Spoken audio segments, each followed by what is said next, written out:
আসসালামু আলাইকুম। সবাই কেমন আছেন? আশা করি ভালো আছেন। আজকের ভিডিওতে আপনাদের জন্য 3টি সুখবর রয়েছে।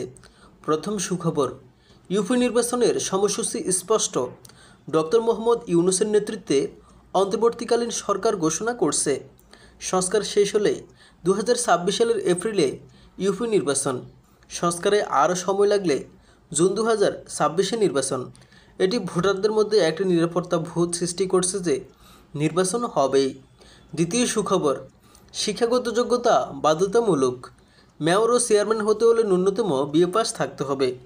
এর ফলে শিক্ষিত ব্যক্তিরা রাজনীতিতে আগ্রহী হবেন। টাকা পেশি শক্তির দাপট কমবে, সচেতন ও যোগ্য নেতৃত্ব তৈরি হবে। জাতীয় নির্বাচনের মতো স্থানীয় নির্বাচনও সংসদীয় ধাঁচে নির্বাচন হবে। চেয়ারম্যান হবেন মেম্বারদের ভোটে।